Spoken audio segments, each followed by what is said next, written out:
amanu dukhulu fis-silmi kaffah wa la tattabi'u khutuwatis syaitan innahu lakum aduwwum mubin. Segala puji hanya milik Allah. Salawat beserta salam semoga tercurah selalu kepada Nabi Muhammad sallallahu alaihi wasallam, pada keluarga, para sahabat dan orang-orang yang senantiasa komitmen pada ajaran beliau. Tema kali ini adalah menuju, sebelum kita masuk ke konsep tentang Islam kafah, ada beberapa hal yang menarik tentang Islam.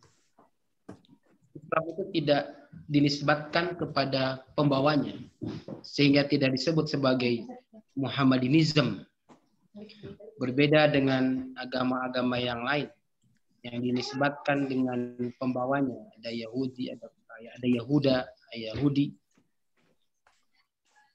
Kemudian ada Buddha, nisbat kepada Sang Buddha Siddhartha Gautama. Kemudian juga Islam tidak dinisbatkan kepada tempat di mana Nabi Muhammad lahir, sehingga tidak bisa Islam disebut Arabis. Berbeda dengan agama lain, salah satunya adalah Hindu, karena memang dilahirkan di tanah Hindustan.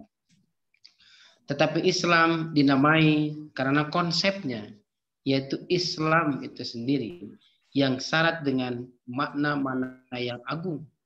Dari mana al-Islam, dari pastinya adalah al-istislam, as-salam, kemudian silm.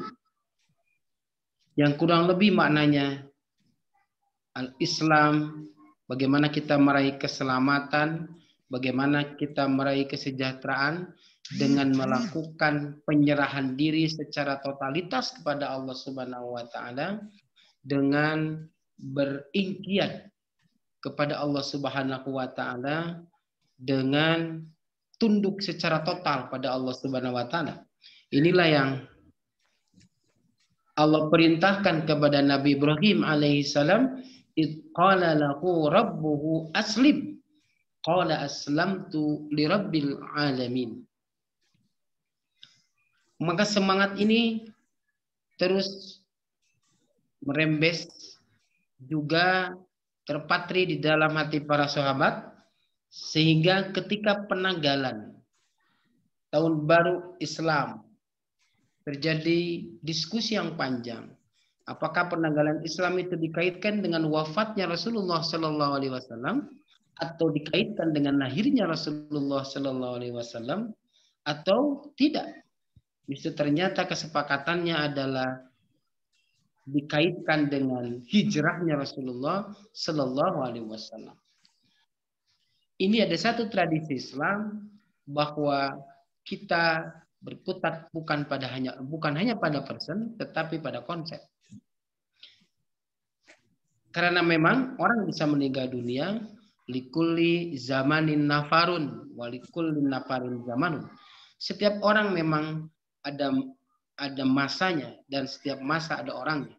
Tetapi yang namanya konsep itu tidak mengenal masa, artinya sepanjang masa. Ini yang diinginkan oleh Islam. Lalu Islam yang bagaimana yang mesti kita ketengahkan pada hari ini, dan bagaimana kita melihat dan menata Islam.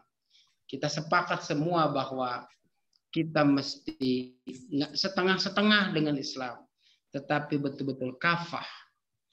Ada 4 ayat yang mengungkapkan kalimat kafah di dalam Al-Quran. Dan insya Allah ini akan berhubungan satu sama lain. Yang pertama, di surah Sabah disebutkan, وَمَا أَرْسَلْنَاكَ إِلَّا كَافَّةً لِلنَّاسِ بَشِيرًا وَنَذِيرًا وَلَكِنَّ أَكْثَرَ النَّاسِ لَا يَعْلَمُونَ. Sesungguhnya kami tidak mengutus kamu, wahai Muhammad, kecuali illa kafatan linnas, kepada seluruh manusia ini. Nabi Muhammad adalah bukan nabinya orang Arab, tetapi Nabi Muhammad adalah nabinya Arab dan Azam, bukan, bahkan Nabi Muhammad adalah nabinya manusia dan nabinya para jin. Nabi Tsaqalaini, nabi para manusia dan jin. Kemudian pada ayat lain kalimat kafa itu dipakai di dalam pembagian konsep. Di surah Taubah disebutkan wa ma kana lil mu'minuna liyunfiru kaffa falaula nafaru min kulli firqatin minhum ta'ifatul liyatafaqqahu fid din wa liyundiru qaumahum idza raja'u ilaihim la'allahum yahdharun. Hendaknya orang-orang beriman itu tidak semuanya pergi untuk berperang, tetapi hendaknya ada satu golongan dari satu kelompok yang memperdalam dinul Islam untuk memberi peringatan bagi para tentara, para mujahid ketika pulang dari peperangan. Kemudian pada ayat yang ketiga di surah At-Taubah juga disebutkan waqatilul musyrikina kaffa kama yuqatilunakum kaffa wa'lamu annallaha ma'al muttaqin. Perangilah orang-orang musyrik secara semesta, secara totalitas dalam berbagai aspek, dalam berbagai hal, seperti mereka memerangi kita, menyerang kita, menghancurkan kita dari berbagai hal, dari berbagai sisi. Maka kita juga mesti melakukan hal yang sama untuk mengkantar penyerangan-penyerangan orang musyrik. Dan wa'lamu anallaha ma'al muttaqin. Kaitannya dengan Islam kafah. Ini jelas tertulis di dalam surah Al-Baqarah ayat 208. A'udzu billahi minasyaitonir rajim. Bismillahirrahmanirrahim. Ya ayyuhalladzina amanu dukhulu fis silmi kafah. Wahai orang-orang yang beriman, masuklah kamu ke dalam genggaman Islam. Masuklah kalian di dalam naungan Islam. Tetapi kafah seutuhnya. Inilah yang disebut dengan sumuliyatul Islam. Asbabun nuzul dari ayat ini adalah orang-orang Yahudi yang masuk Islam, diantaranya Abdullah bin Salam. Dia masih cenderung kepada tradisi-tradisi Yahudi. Ada dua tradisi Yahudi yang masih dicenderungi oleh mantan-mantan Yahudi. Pertama, dia masih cenderung mengagungkan Sabtu. Padahal umat Islam itu memiliki hari Jumat. Saya sedikit belok ya. Kalau dulu tahun 40-an mungkin tidak ada di kalender itu Minggu. Saya tidak tahu hari ini menjadi ada Minggu. Dulu ada istilahnya Ahad. Karena memang tidak sepadan dari Minggu ke Senin. Kalau Ahad itu 1, Isnin 2, Selasa 3. Kalau Minggu kemudian jadi 2, Minggunya bukan bahasa Arab. Wallahu a'lam. Ini kecenderungan yang pertama. Mereka masih menghormati Sabtu. Kemudian yang kedua, ketika diminta untuk menyembelih unta, dia enggan untuk menyembelih unta karena memang cenderung mensakralkan unta. Dua hal ini sebenarnya memang merupakan salah satu ajaran-ajaran yang termaktub di dalam kitab Taurat. Artinya mereka masih berkait hatinya kepada kitab Taurat. Maka Allah Subhanahu wa taala mengingatkan hal itu dengan kalimat ya ayyuhalladzina amanu dukhulu fis silmi kafah. Wahai orang-orang yang beriman, masuklah kamu ke ajaran Islam dengan kafah. Imam Ad-Dhahhak dan Abu Aliyah memanai as-silm di situ adalah at-ta'ah.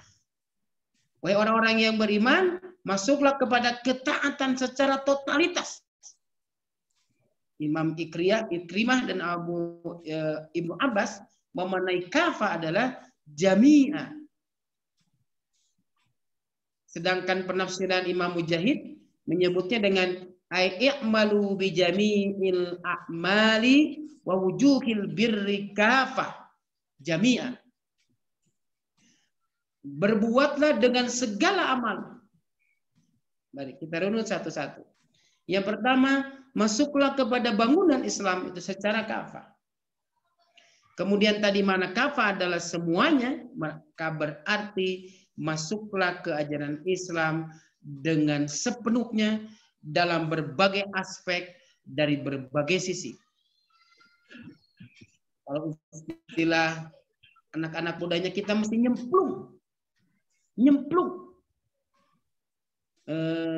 100% masuk dalam Islam. Kalau kita berideologi, maka hendaknya ideologi kita berasaskan, bersemangatkan ideologi Islam. Maka kalau kita berpolitik, hendaknya nilai-nilai politik Islam yang menjadi panglimanya. Hendaknya nilai-nilai politik Islam yang menjadi jiwanya. Hendaknya gerakan-gerakan etika politik Islam yang dipakainya. Ketika kita berekonomi, maka tentu saja ekonominya adalah ekonomi Islam. Bagaimana kita menerapkan nilai-nilai Islam di dalam bidang ekonomi? Kemudian tentu saja di dalam kegiatan sosial, bagaimana kita berinteraksi dengan masyarakat? Bagaimana kita bermasyarakat, bertetangga, bernegara bahkan, itu memakai tata cara sakafah, budaya-budaya Islam. Kenapa kita malu untuk mengungkapkan, membiasakan istilah-istilah Islam? Dan memang sebenarnya istilah Islam itu telah masuk sedemikian rupa dalam konsep kenegaraan. Ini belok sedikit. Kalau kita lihat di Pancasila, sebenarnya ada banyak istilah Islam yang masuk di situ. Kemanusiaan yang adil dan beradab. Adil itu bukan hanya bahasa Arab, tapi adil itu adalah bahasa Islam. Innallaha ya'murukum bil adli. Dan adil itu adalah bahasa konsep. Artinya adil adalah sebuah konsep. Wal ihsan. Kemudian yang adil dan beradab. Adab itu adalah akhlakul karimah. Dan adil itu adalah akidah Islamiyah. Kemudian beradab itu adalah akhlakul karimah. Kemudian kerakyatan yang dipimpin. Rakyat itu dari kata ra'iyah. Ra'iyah itu adalah yang pemimpin, yang dipimpin. Kerakyatan yang dipimpin oleh hikmah. Hikmah itu bahasa konsep. Hikmah itu adalah istilah Islam. Artinya sebenarnya Indonesia telah memenuhi syarat untuk masuk nyemplung menjadi seorang muslim yang kafah. Hanya mungkin di dalam tataran aplikasi yang masih jauh panggang dari api. Kita lihat fenomena yang ada. Begitu banyak orang-orang yang malu ketika dia berdagang memakai konsep Islam. Padahal dia seorang muslim. Begitu banyak orang yang malu dan sungkan untuk berpolitik dengan politik Islam. Dan begitu banyak orang yang ragu-ragu untuk menerapkan syariat Islam di dalam konteks pemerintahan. Dan sebenarnya nggak perlu kita takut dengan konsep-konsep pemerintah Islam, karena insya Allah sejalan dengan Pancasila di founding father tadi, yang diterapkan oleh para founding father tadi. Bagaimana kita bersosial Islam? Bagaimana kita berbudaya Islam? Ini mungkin yang kita terapkan. Ini bahasa konsepnya. Kenapa kita agak berat, agak sulit untuk masuk kepada dunia Islam yang kafah? Maka Allah wanti-wanti pada ayat berikutnya, wala tattabi'u khutuwatis syaitan. Jangan kamu mengikuti langkah-langkah program-program setan. Ini sebenarnya jawaban terhadap problem-problem yang ada. Secara konsep kita punya kesadaran tinggi untuk masuk kepada Islam kafah, tetapi dalam tataran aplikasi, di dalam tataran implementasi, kita masih jauh. Kenapa? Pertanyaannya begitu. Jawabannya Allah telah siapkan karena memang kita masih diganggu, didominasi, dikuasai oleh konsep-konsep dan program-program setan. Setan yang masuk ke dalam konsep mentalitas kita sebagai seorang muslim, nggak mau kita mengatakan fasyhadu bi anna muslimun. Kita masih malu memperlihatkan kemusliman kita. Kita masih malu memperlihatkan keindahan Islam dengan ucapan yang kita berikan, ungkapan yang kita ungkapkan, kemudian perilaku yang kita berikan dengan akhlakul karimah. Memang sebenarnya bukan hanya kampanye, bukan hanya propaganda, isyhadu bi anna muslimun, tetapi hendaknya itu berurat, berakar, bernadi, kemudian berada di sumsum, kemudian berada di tangan kita. Islam itu berada di mata kita, Islam itu berada di mulut kita, sehingga orang akan melihat begitu indah dengan Islam yang kita bawakan. Mentalitas ini yang memang, atau mental block ini harus kita singkirkan. Karena jangan-jangan di situ ada mental block yang dibuat sedemikian rupa oleh setan. Yang kedua, ada tazinus setan. Kalau tadi ada mental block setan, yang kedua penghalang dari Islam kafah adalah tazinus setan. Begitu banyak propaganda hari ini yang memperlihatkan, yang yang menekankan kepada kita, membuat stigma negatif terhadap Islam. Bahwa ketika Islam dimunculkan, maka yang muncul adalah Arabis. Ketika Islam dimunculkan, maka yang muncul adalah sektarian. Ketika Islam dimunculkan, maka yang muncul adalah intoleransi. Ketika Islam dimunculkan, maka peperangan, kekacauan, dan lain sebagainya. Itu sedemikian rupa diketengahkan di halayak, dan pada saat yang sama kita kalah untuk melakukan iklan dan publikasi bahwa sebenarnya Islam itu adalah indah. Itu dengan kafah, ketika diterapkan secara kafah, maka kita akan mendapatkan surga dunia plus nanti surga akhirat. Ibnu Qayyim mengatakan barang siapa yang masuk surganya dunia, insya Allah dia punya peluang untuk masuk surganya akhirat. Surganya dunia itu adalah bagaimana kita menerapkan Islam secara kafah dan kita merasakan manisnya beriman, manisnya berislam, manisnya bermasyarakat Islam. Dua hal ini yang mesti kita singkirkan. Bagaimana tazyinus syaitan tidak menjadi dominan di masyarakat, tetapi yang dominan adalah tazyinullah. Bagaimana Islam dikemas sedemikian rupa dengan Islam yang ramah, dengan Islam yang damai, dengan Islam yang nyaman, bahkan dengan Islam yang romantis. Jadi ketika disebut Islam kafah itu tidak horor, tetapi Islam kafah penuh dengan harapan-harapan besar terhadap besarnya negeri ini suatu saat. Kalau negara lain hebat dengan menjadi negara adidaya dengan isme kapitalismenya, negara yang lain hebat menjadi negara adidaya dengan isme sosialismenya, dengan isme komunismenya. Kenapa Indonesia tidak besar dengan Islamnya, dengan kafah Islam? Tentu saja kita mesti berhasil mengedepankan kehalayak ramai. Bagaimana caranya menampilkan Islam dengan begitu ramah, indah, tetapi kafah. Selanjutnya, yang ketiga, khutuwatis syaitan yang diwanti-wanti oleh Allah Subhanahu wa taala. Wala tattabi'u khutuwatis syaitan. Jangan pernah mengikuti langkah-langkah setan. Saya merujuk kepada surah yang lain. Innama yuridu syaitanu ayyuqi'a bainakumul adawata wal baghdha. Sesungguhnya setan itu berkehendak untuk memberikan, memotivasi, mendorong kita untuk senantiasa marah. Setan itu melakukan mengadu domba kita, membuat kita berpecah belah, membuat kita saling bermusuhan antara satu dengan yang lainnya.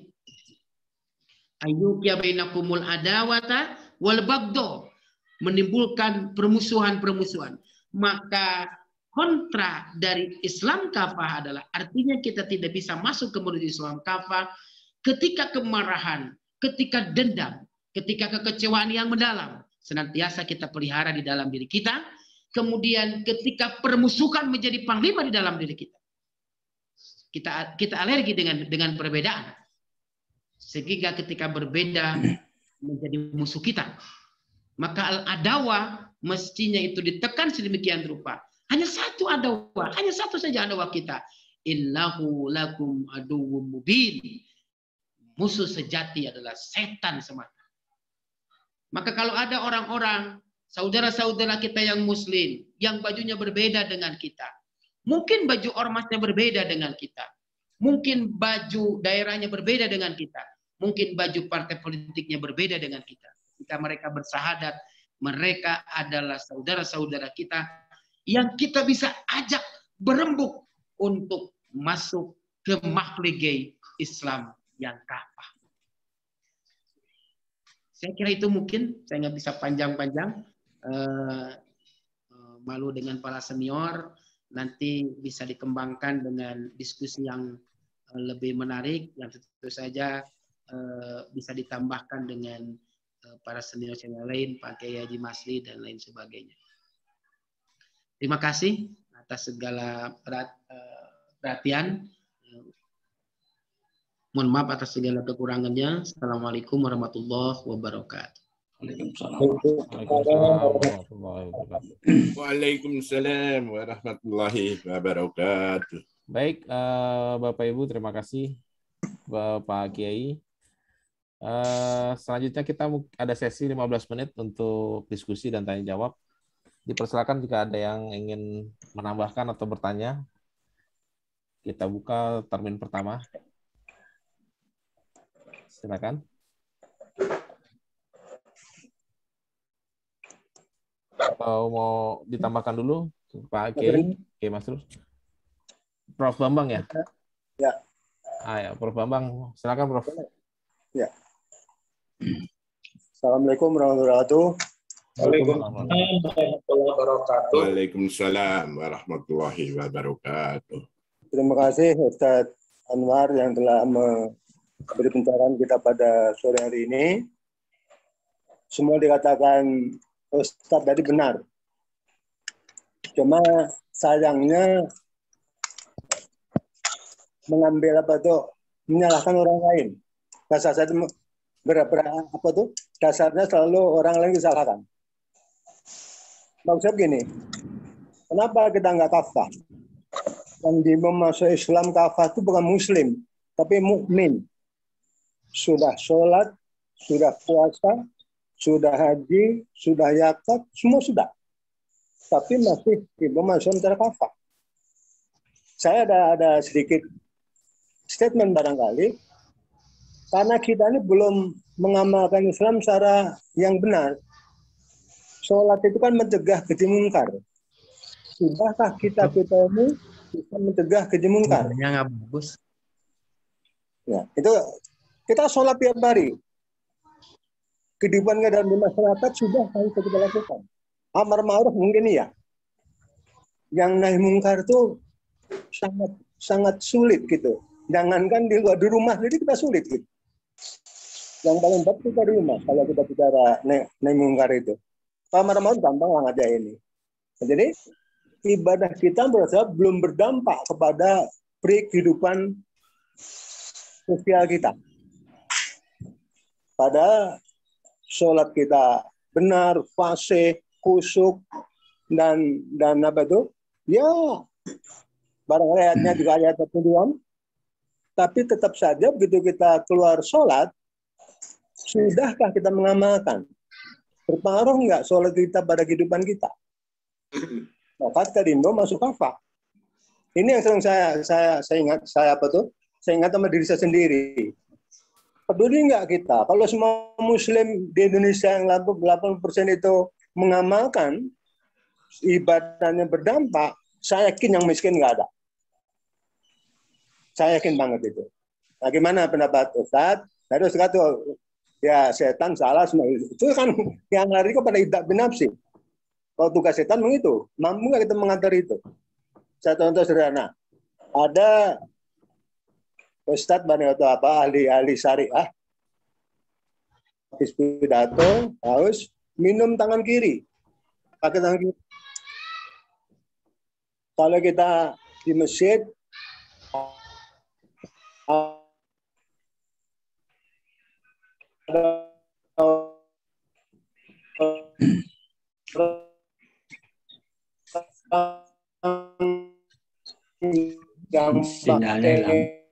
sinyalnya hilang nih. Sinyalnya nggak Pak? Bukan Jadi sendiri mungkin. Kita tambahan aja. Oke. Terima kasih. Mohon maaf kalau saya lanjang. Saya suka begitu. Ya. Assalamualaikum warahmatullahi wabarakatuh. Waalaikumsalam. Terima kasih Prof. Bambang. Ada tanggapan Kiai Anwar, dipersilakan.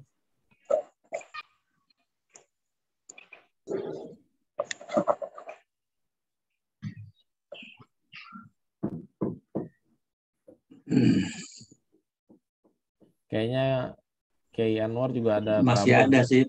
Kiai Anwar masih ada, cuma Agak trouble nih. nggak kelihatan ini kemana ini. Ada namanya masih muncul. Ada trouble ini Kiai, sinyal mungkin. Atau yang lain suruh nambah dulu. Silakan, yang lain ada tambahan. Itu Mas Adib itu yang nama itu. Mas Ya. Adib, Mas Adib bin Sahrum. Ahlan wa sahlan.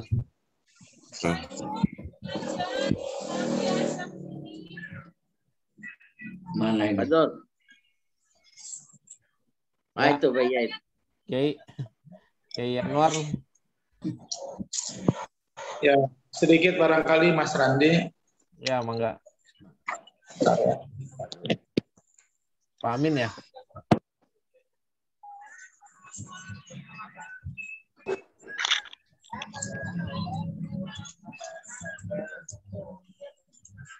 Silakan Ustaz Amin. Nggak kedengeran Pak Amin. Assalamualaikum warahmatullahi wabarakatuh. Waalaikumsalam warahmatullahi wabarakatuh. Terima kasih. Sedikit barangkali sebelum yang lain. Sebagaimana tema dari taklim pada Rabu hari ini adalah menuju Islam Kafah. Sebagaimana tadi sudah dijelaskan, baru tentunya masih global. Dan tentu mari kita sama-sama untuk melihat dari sudut pandang. Barangkali saya sedikit termasuk dalam berpolitik juga adalah harus politik Islam. Dan tentunya bukan hanya sekedar jargonnya politik Islam, tapi bagaimana perilaku berpolitik adalah memang ajaran-ajaran Islam yang diajarkan oleh Rasulullah Shallallahu Alaihi Wasallam. Prof. Bambang tadi memberikan contoh gitu. Itu memang dianggap kecil, tapi kata Kiai Masrur itu bisa masuk surga dan bisa masuk neraka. Yaitu contoh kita minum. Minum itu bisa masuk surga, bisa masuk neraka. Kalau dengan cara Islam, memakan, minum, memulai dengan baca bismillah. Yang sudah tentu airnya air halal. Kemudian menggunakan tangan kanan. Sambil duduk. Nah, jika sebaliknya sambil berdiri, pakai tangan kiri, minuman yang haram, jelas itu akan menyeret ke dalam neraka. Begitu pula kita dalam berpolitik Islam, tentunya itulah politik Islam yang akan membawa kepada rahmatan lil alamin. Tidak seperti praktek-praktek politik yang terjadi sekarang ini. Kekuasaan dijadikan sebagai tujuan. Tujuan untuk apa? Untuk hidup, untuk meraih tujuan hidup dengan serba keduniaan. Padahal Rasulullah SAW diutus wa ma arsalnaka illa rahmatan lil alamin. tidaklah kami mengutus engkau, hai Muhammad, melainkan untuk menjadikan rahmat seluruh alam. Demikian dulu. Terima kasih, Mas Randi. Baik, terima kasih, Ustadz Amin. Tinggal sisa 8 menit ini. Mungkin Kiai Masrur ada penutup, Kiai. Kenapa dibatasin? Ini Ya, kenapa, Mas Randi? arahan dari Pak Kiai, pengajiannya sampai jam 5 aja. Nanti kalau mau dilanjutin diskusi, silakan dilanjut, katanya, supaya ini maghribnya bisa ada persiapan gitu. Baik, Assalamualaikum warahmatullahi Anwar wabarakatuh. ada itu. Waalaikumsalam warahmatullahi wabarakatuh. Ya, Pak Anwar, Pak Kiai Anwar, terima kasih yang sudah menyampaikan paparannya begitu luar biasa, insya Allah. Saya hanya coba menyimpulkan yang pertama bahwa untuk menuju kepada Islam kafah, kita harus mulai dari mana? Ini mungkin pertanyaan. Mulai dari mana? Kalau Nabi dulu secara sistemik memang sudah urut-urutannya ada. Karena apa? Dibimbing oleh wahyu. Tapi hari ini wahyu sudah turun semuanya. Oleh karena itu pertanyaan tadi, mulai dari mana? Kalau saya melihat atau memahaminya itu kita harus melakukannya secara simultan. Paling tidak dari dua sisi. Pertama dari sisi masyarakat, dari sisi kita. Secara bottom up dari bawah kita mencoba untuk bagaimana mensosialisasikan syariat Islam secara utuh kepada masyarakat melalui diri kita, melalui keteladanan kita. Kalau tadi Prof. Bambang mengatakan yang sederhana betul, persoalan minum saja, itu harus kita mulai dari diri kita. Jangan kita bicara tentang Islam yang tinggi-tinggi, tetapi dari hal yang kecil kita tidak atau belum Islam. Jadi mulai dari diri kita, dari keluarga kita, bagaimana Islamkan itu. Kalau dulu Pak Nasir kalau nggak salah mengatakan, Islamkan dirimu dulu, maka akan tegak Islam di dalam negerimu. Jadi dari diri kita dulu, insya Allah nanti secara kebersamaan akan memunculkan sebuah negara yang kita kenal dengan negara yang melaksanakan syariat Islam. Barangkali inilah yang merupakan visi kita, terwujudnya kehidupan masyarakat Indonesia yang Islami. Tetapi yang ini tidak bisa terlaksana secara baik kalau tidak ada yang unsur keduanya. Unsur keduanya apa? Top down, dari atas ke bawah. Katakanlah di negara kita ada mengenal sistem pembuatan undang-undang. Pemerintah atau DPR membuat undang-undang bersama dengan pemerintah.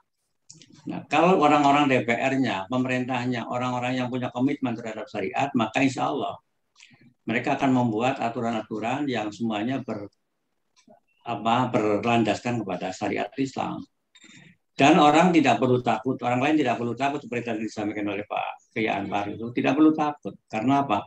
Islam itu kalau yang sudah mengenal, insya Allah tidak akan ketakutan dengan Islam.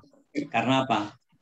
Tadi dikatakan Islam itu rahmatan lil alamin, menebar kasih sayang kepada seluruh alam, bukan hanya kepada manusia, tapi kepada seluruh alam, termasuk kepada hewan, kepada tumbuh-tumbuhan dan lain-lain. Bayangkan saja kalau umpamanya kita lihat Nabi mengajarkan kepada kita menyembelih hewan. Itu atau paling tidak ada 3 syarat untuk menyembelih hewan. Yang pertama, tajamkan pisau. Yang kedua, jangan ditakut-takuti hewan yang mau disembelih itu. Dan yang ketiga, gembirakan hewan yang mau disembelih itu. Bayangkan, hanya mau menyembelih hewan itu ada syaratnya, tidak sembarangan, ya kan? Ini artinya apa? Rahmatan lil alamin, betul. Diajarkan oleh Nabi kita Muhammad SAW itu kepada seluruhnya, bukan hanya kepada manusia. Apalagi kalau orang mengatakan hanya kepada Islam, tidak. Tapi kepada orang Islam, kepada orang di luar Islam, kepada binatang, kepada tumbuh-tumbuhan, dan lain-lain. Nah ini, kalau DPR sekali lagi, pemerintahnya punya komitmen, punya pemahaman terhadap syariah, kemudian nanti di dalam membuat undang-undangnya mendasarkan kepada itu, insya Allah. Ya. Jadi dari atas undang-undang dibuat sedemikian rupa untuk memunculkan syariah, kemudian dari bawah didukung dengan kita sebagai orang-orang Muslim melaksanakan syariah itu secara serempak insya Allah. Jadi akan ketemu di tengah. Jadi kalau dikatakan Islam kafah, barangkali seperti itu. Jadi akan ketemu di tengah, bagaimana indahnya nanti Islam itu di dalam masyarakat kita. Dan orang lain sekali lagi tidak perlu takut. Saya pernah naik pesawat dari Jakarta menuju ke Pontianak. Di sebelah saya itu ada orang Cina.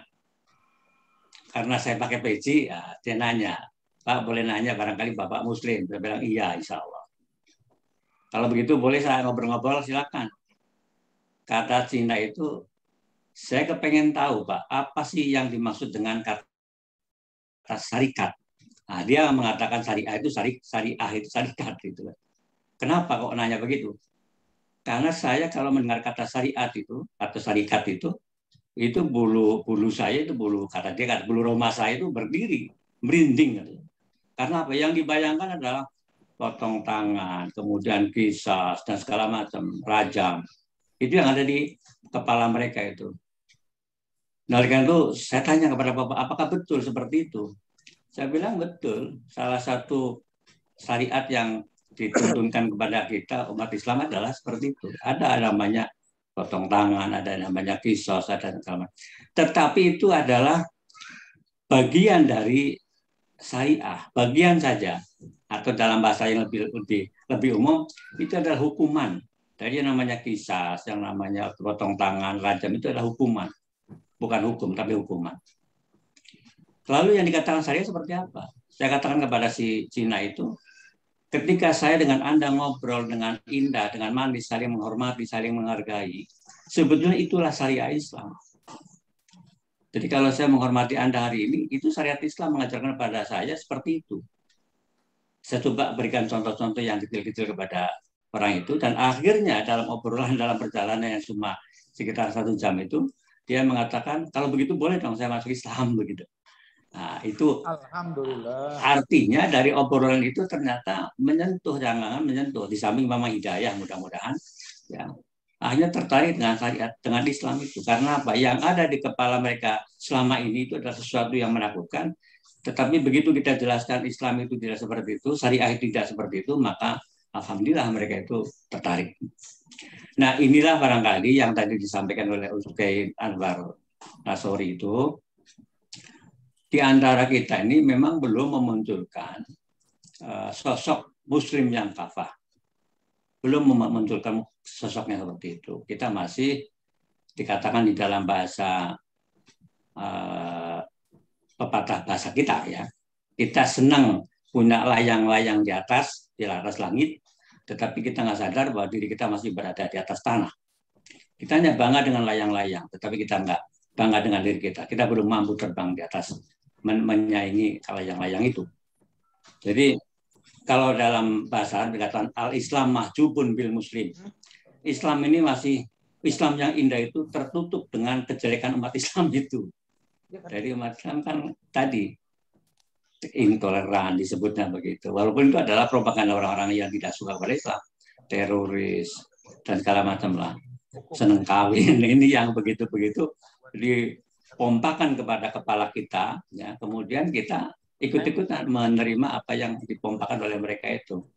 Nah, oleh karena melalui forum ini saya mengajak kepada kita semuanya, marilah untuk mewujudkan Islam kafah itu kita mulai dari diri kita dulu.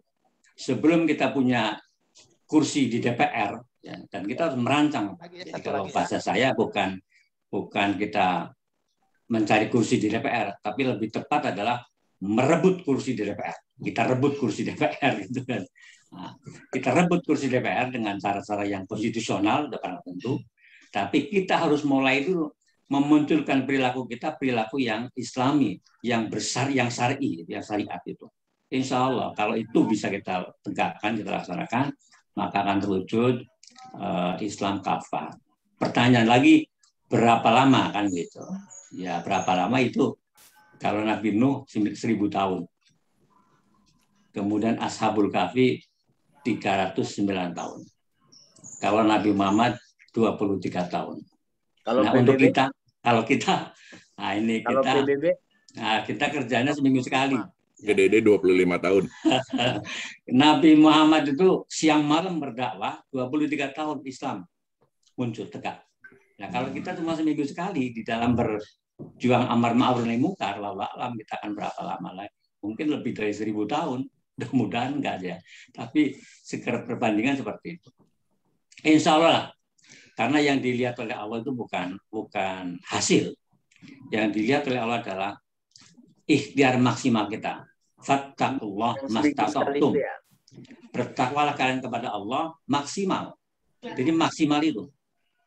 Persoalan belum mencapai kepada hasil itu persoalan lain. Mudah-mudahan anak kita, cucu kita, cicit kita dan seterusnya yang akan merasakan, yang akan menemui suatu masyarakat yang dikatakan baldatun, thayyibatun, warabun ghafur.